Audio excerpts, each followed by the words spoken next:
What do you call yourself? My name's Barrett. Everyone thinks it's a trail name, but it's actually just my real name, so All right, it cool. works on both levels. And Barrett, where were you living before you were on the Pacific Crest Trail? I was living in Denver, Colorado for the last 3 years. Okay, cool. Is that where you're from originally? I am from Southern California. Actually, the trail went within like 20 miles of my house, so that was pretty nice. Mile 210, it like crosses the 10 freeway, and we live like, I'm from like 10 minutes down that freeway, so that was kind of fun. Cool. And Barrett, what are you passionate about? I'm really passionate about helping people get in situations where they find like their full potential. So I've worked a lot with kids in like wilderness contexts where you see them kind of try to start rock climbing, and at first they think they can't do it, and then it kind of clicks.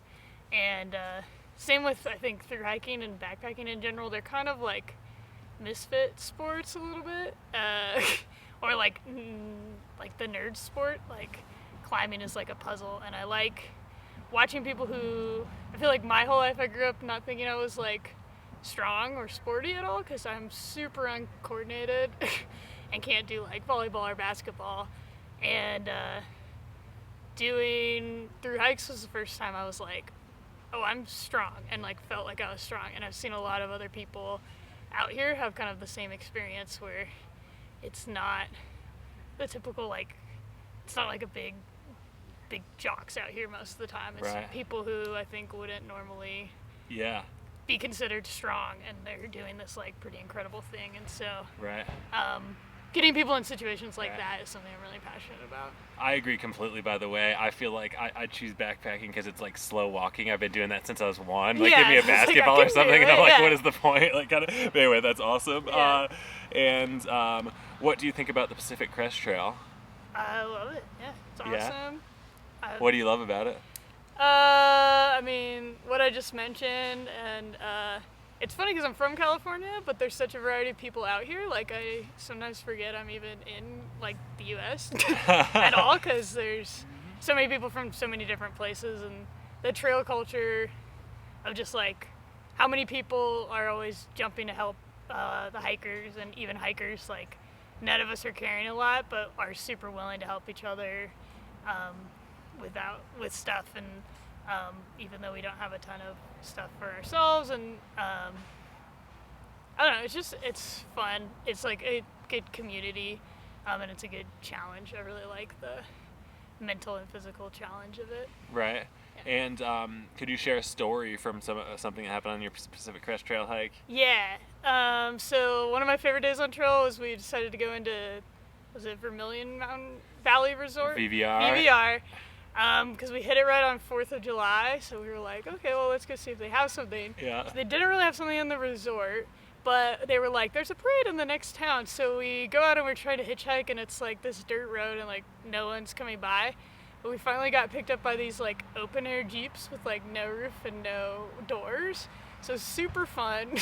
So we rode in those to the town, and then when we got there were just all these like hats on a table, and we were like, oh, what's going on with the parade? And they were like, oh, put these on. So we like get these like wigs and hats on, and we realized like we were the parade. And so it's like a reverse parade where like there were like maybe 6 spectators, because there's also like 12 people that live in this town. Right. And everyone else is in the parade, and there's just like a guy with a boombox, and everyone else is just like walking around like waving and wearing these like ridiculous hats and costumes. Awesome. So it was super hilarious. And then we got in like a hot spring, and then we went to their like talent show, and the people in the town were super nice. They gave us like free beer, and like made sure we got a ride back home, and I kind of acted like we were like mini celebrities, which was kind of fun. And yeah, so that was like one of the most, I don't know, that's what I like about the trail too, is like just unexpected stuff like that happens. Cool. That you weren't planning to No. do, but it was awesome. Yeah, no, totally. And how did you end up here? Like, why are you on the PCT, or have you done a lot of hiking, or how did you end up here? Yeah, I lived in Ashland super briefly, and we did like a day hike on the PCT, and the person guiding the trip was like, oh, this actually goes all the way from Mexico to Canada, and instantly I was like, I'm gonna do that someday. And since then, that was like 8 years ago, I think. Okay. I like started putting cash in like an envelope and tried to like squirrel away some money to be able to do it. And then 2 years ago, I did the Colorado Trail, Nice. which is 500 miles. And so that was kind of like, oh, let me kind of dip my toe in the water before jumping in the deep end and seeing if like I like it before I like quit my job and get out here. Right on. And I was like, yeah, okay, I'm going for it. So that's how I got here. That's awesome. And what's the food and drink that you dream about most, like on the trail? I don't know. I really like Coca-Cola. Yeah. I don't know. I don't really drink it that much, like in Me real too. life. But it's like in hiking, I'm like, oh, I just like wish I had a Coke right now so bad. Right. Food, probably ice cream. Okay. It's like one of the top. Yeah, town. Like every time I go into town, that's like probably the first thing I get. Okay. Yeah. Awesome. All right. Well, thank you very much.